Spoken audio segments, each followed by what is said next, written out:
bahwa kita masih dipilih oleh Allah Subhanahu wa taala menjadi orang yang terpilih untuk meringankan kakinya ke masjid ini dan menundukkan kepalanya kepada Allah Subhanahu wa taala, merendahkan dirinya ke hamba-Nya. Maka itu harus kita syukuri setiap harinya. Karena banyak Bapak Ibu yang dirahmati Allah Subhanahu wa taala yang merasa dia tidak perlu lagi Allah dalam hidupnya, merasa bahwa dia sudah bisa untuk menguasai kehidupannya, memahami seluruh kehidupannya. Padahal sesungguhnya manusia itu sangatlah lemah dan terbatas. Bapak Ibu yang dirahmati Allah Subhanahu wa taala, pada kajian kita yang singkat ini kita akan membahas salah satu, masih tentang salat-salat Ibu. Salah satu salat yang dianjurkan oleh Rasulullah SAW.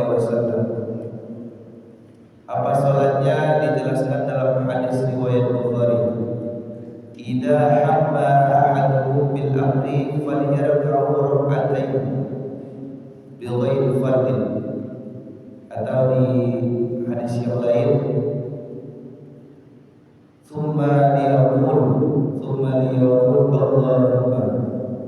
Baik Bapak Ibu yang dirahmati Allah, salat ini namanya adalah salat istikharah. Salat apa Ibu? Istikharah. Mungkin sudah ya Bapak Ibu, sudah sering melakukan ini.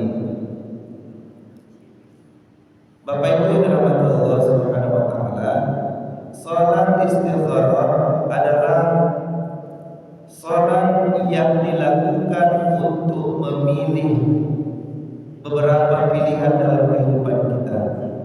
Makanya kami sampaikan tadi bahwa kita manusia adalah makhluk yang lemah, makhluk yang terbatas.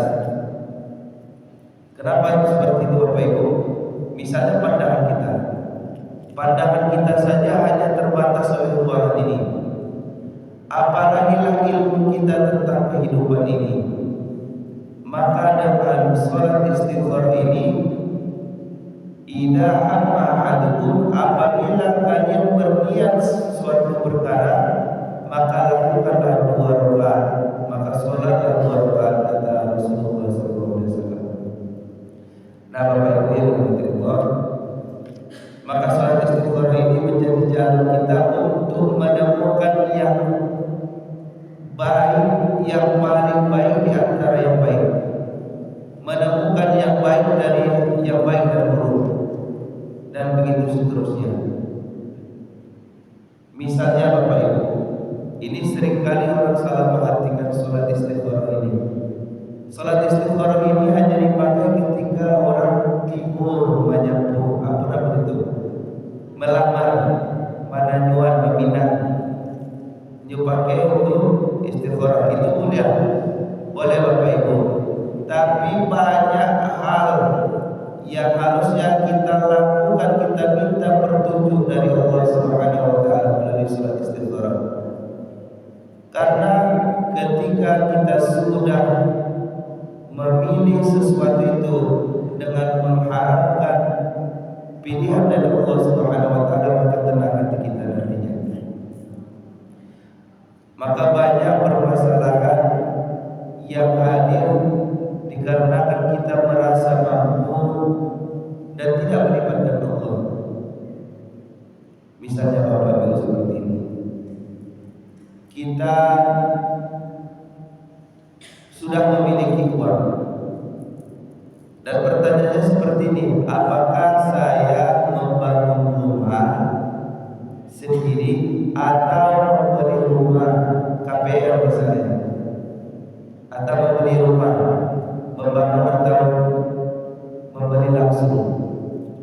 Nah, ketika timbul keraguan dalam hati kita, maka lakukanlah salat istikharah. Jika kita sudah memilih, maka ketika ada sesuatu yang buruk sesuatu yang tidak kita inginkan di situ, maka hati kita tenang dan kita berserah diri kepada Allah. Apabila pilihan kita itu nanti baik, maka kita bersyukur kepada Allah. Allah membimbing kita untuk kebaikan. Terkadang Bapak Ibu sudah memilih tanpa melibatkan Allah, banyak sekali masalah. Misalnya berita tadi, ada sengketa, ada kasus penipuan, ada kasus apalagi pencurian dan segala macamnya. Maka Bapak Ibu, sholat istighfar ini sangat baik untuk memilih atau minta pertolongan Allah, pilihkan jalan hidup kita. Misalnya anak kuliah hari ini, misalnya atau tahun ini anak kita, putri kita lulus dari SMA, lalu dia tes masuk perguruan tinggi dan masuk dua kampus terbaik, kampus unggulan, maka suruhlah anak kita untuk beristighfar. Suruhlah dia meminta bimbingan dari Allah Subhanahu wa taala. Karena kalau sudah dia pilih nanti, maka insya Allah Allah akan membimbingnya. Tapi ketika kita hanya mempertimbangkan dengan timbangan manusia, dengan timbangan akal pikiran kita, maka itu sangat lemah nantinya dan berpotensi kita untuk kecewa. Ya Bapak Ibu, Bapak Ibu yang dirahmati Allah Subhanahu wa taala. Kemudian bagaimana cara sholat istighfar ini? Ada yang sudah pernah Bapak Ibu? Sholat istighfar ini sama dengan sholat sunnah lainnya, yaitu boleh dilakukan kapan saja, melainkan dari sholat-sholat atau waktu-waktu yang diharamkan. Misalnya setelah sholat subuh ini, maka tidak boleh melakukan sholat-sholat lain. Setelah sholat asar nanti sampai terbenamnya matahari. Selain itu silakanlah lakukan sholat istighfar. Yang pertama caranya Bapak Ibu, sebelum kita melakukan sholat, maka berdirilah dulu dengan sempurna. Kemudian kita bawa hati kita bawa pilihan-pilihan yang ada dalam hati kita, dan kemudian kita berniat untuk melaksanakan sholat istighfar. Misalnya pilihannya tadi Bapak Ibu, si anak tadi mau kuliah. Ya Allah, saya mendapat dua pilihan, yaitu kuliah di kampus A atau kuliah di kampus B. Baru kemudian dia takbir. Apa niatnya? Usolli sunnatal istighfarati raka'ataini mustaqbilal qiblat lillahi ta'ala. Sengaja aku sholat sunnah istighfar menghadap kiblat dua rakaat Allah Ta'ala. Allahu Akbar. Maka Bapak Ibu yang dirahmati Allah, di rakaat pertama sama dengan sholat lainnya, kita membaca doa iftitah, kita membaca Fatihah, kemudian membaca surah Al-Kafirun. Itu sekurang-kurangnya membaca surah Al-Kafirun, tapi kalau ada surah yang lain silakan. Kemudian Bapak Ibu yang dirahmati Allah,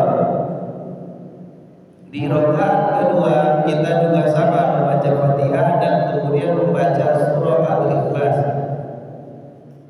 Dan yang perlu Bapak Ibu kita pahami dan kita ketahui bahwa sholat bukan hanya ucapan, bukan hanya gerakan, tapi sholat adalah jembatan diri kita, jembatan hati kita menuju Allah.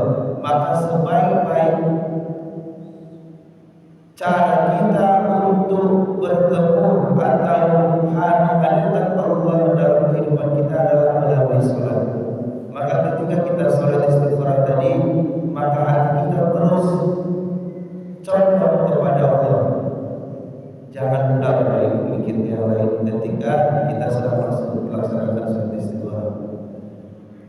Nah, setelah selesai salam, Bapak Ibu yang dirahmati Allah, maka kita banyak-banyak berzikir terlebih dahulu. Apa zikirnya? Ya Qadir, Ya Qadir, Ya Qadir, Ya Qadir, Ya Muqtadir, Ya Muqtadir. Silakan baca sebanyak-banyaknya Bapak Ibu. Ya Qadir, Ya Qadir, Ya Qadir, Ya Maha Kuasa yang Maha menentukan. Ya Qadir, Ya Qadir, Ya Qadir, Ya Qadir. Nah, lakukan itu Bapak Ibu sebanyak-banyaknya semampu kita. Kemudian Bapak Ibu, setelah kita berzikir, kita berdoa kepada Allah. Allahumma inni astaghfiruka bi'ilmik. Ya Allah, aku memohon kepadamu untuk Engkau pilihkan terhadapku bi'ilmik, dengan ilmu. Jadi ilmu kita, ilmu manusia itu sangat terbatas. Sedangkan ilmu Allah itu tidak terbatas. Maka wajar kita meminta Allah memberikan pilihan terhadap sesuatu yang kita terbatas terhadapnya. Kemudian Bapak Ibu, wa astaghfiruka bi qudratik. Aku meminta kepada kekuatan dari Engkau yang Maha Kuat. Karena dari salat ini saja Bapak Ibu, dari doa ini kita menyadari, kita mengakui bahwa kita lemah. Maka kita memohonkan kekuatan dari kekuatan Allah Subhanahu wa taala. Kemudian wa as'aluka min fadlikal 'azim, dan aku meminta keutamaan yang sangat luar biasa. Wa anta taqdir, dan Engkaulah yang menentukan. Wa la aqdir, dan saya tidak bisa menentukan. Wa anta ta'lam, dan Engkaulah yang mengetahui. Wa la ta'lam, wa la a'lam, dan aku tidak mengetahui. Bapak Ibu yang dirahmati Allah Subhanahu wa taala, itu bisa nanti kita lihat di buku ataupun kita lihat di HP doa salat istikharah, karena dia panjang banget. Tapi yang jelas Bapak Ibu yang dirahmati Allah Subhanahu wa taala, hendaklah kita melakukan salat ini ketika kita dihadapkan beberapa pilihan dalam hidup kita. Kemudian yang terakhir Bapak Ibu yang dirahmati Allah, bagaimana cara kita mengetahui bahwa Allah sudah memilihkan sesuatu yang kita pilih tadi dalam hidup kita? Yang pertama Bapak Ibu, Allah akan memberikan kecenderungan dalam hati kita. Jadi misalnya tadi membeli tanah atau membangun rumah, maka ketika kita sudah istikharah sering melakukan, tidak hanya kalau satu kali belum ada arahannya, lakukan dua kali, lakukan keesokan harinya, lakukan sampai hati kita yakin, sampai datang kecenderungan dalam diri kita bahwa kita memilih pilihan yang tadi, pilihan A atau B, membeli rumah atau membangun rumah, maka akan ada kecenderungannya. Kalau tidak ada Bapak Ibu, mungkin bisa saja yang kedua hadir dalam mimpi kita. Bisa saja Bapak Ibu, setelah kita istikharah, waktu terbaik istikharah itu dilakukan di sepertiga malam, di waktu-waktu sholat tahajud yang kita lakukan di jam 4, di jam 3. Itu bagus melaksanakan sholat istikharah. Dan terkadang kita ketiduran di sajadah tersebut. Ketika kita sudah selesai istikharah, kita ketiduran, maka sering atau bisa jadi kita bermimpi sesuai dengan apa yang kita ikhtiarkan tadi. Nah, Bapak Ibu yang dirahmati Allah, bisa saja datang mimpinya kalau persoalan tadi kita melihat orang sedang membangun rumah, kita sedang mempekerjakan itu adalah arahan dari Allah. Maka pilihlah yang tadi membangun rumah tadi, atau mulailah meyakinkan diri untuk melakukan itu, memilih pilihan tadi. Kemudian yang ketiga Bapak Ibu, cara mengetahuinya bahwa kita didekatkan dengan hal-hal yang dijadikan Allah pilihan terhadap kita. Misalnya Bapak Ibu yang dirahmati Allah, kalau misalnya permasalahan jodoh, ada si A, ada si B. Kalau kita sudah istikharah, maka ketika Allah pilihkan, Allah dekatkan kita kepada sesuatu yang Allah pilihkan. Si A ini qadarullah, Allah tunjukkan secara perlahan keburukannya, sehingga nampaklah bahwa dia tidak bagus untuk kita. Kemudian si B ini Allah tunjukkan kebaikan-kebaikannya, Allah berikan jalan yang mudah untuk memilih si B tadi. Maka itu juga termasuk dari cara untuk mengetahui bahwa Allah telah memilihkan kepada kita. Ada satu lagi yang terakhir Bapak Ibu, tapi terlalu ekstrim rasanya.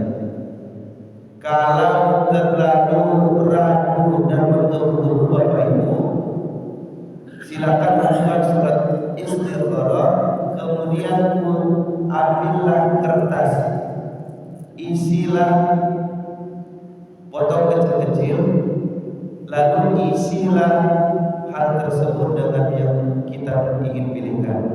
Misalnya 4 pilihannya, 4 kertas, tuliskan, kemudian letakkan di bawah sajadah kita. Letakkan di bawah sajadah kita, kemudian lakukan sholat istikharah tadi. Kita berzikir, kita berdoa, kemudian ambillah kertas yang di bawah sajadah kita tadi. Dengan beberapa pilihan tadi Bapak Ibu ya, sama jumlahnya. Misalnya 4 pilihan, maka 4 kertas yang 4 pilihan tadi letakkan di bawah sajadah. Kemudian setelah sholat istikharah, kita berzikir, kita berdoa, ambil 1 kertas.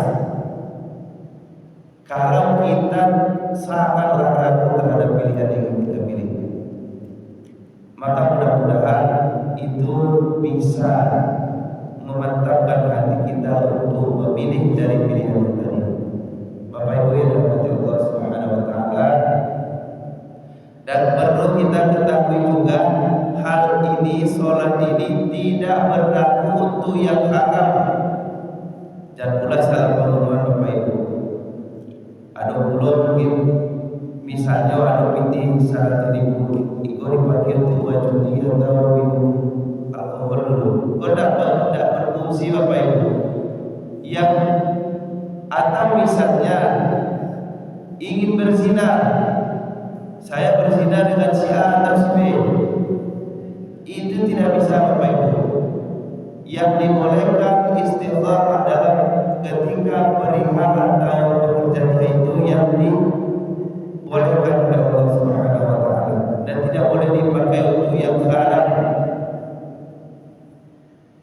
Ketika pilihannya ada sesuatu unsur yang haram, maka tidak layak kita meminta pertolongan atau minta petunjuk kepada Allah. Bapak Ibu yang dirahmati Allah Subhanahu wa taala, mungkin itulah pengajian kita pada pagi hari ini. Mudah-mudahan kita selalu dibimbing Allah Subhanahu wa taala untuk lebih baik dalam kehidupan kita, dan juga kalau kita ada permasalahan, adukanlah kepada Allah. Karena kalau kita adukan kepada Allah, sebesar-besar masalah itu akan mengecil. Tapi ketika kita mengadukan kepada manusia, sekecil-kecil masalah itu akan membesar. Maka kita adukanlah masalah kita kepada Allah Subhanahu wa taala. Mungkin itulah pengajian kita pada pagi ini. Mudah-mudahan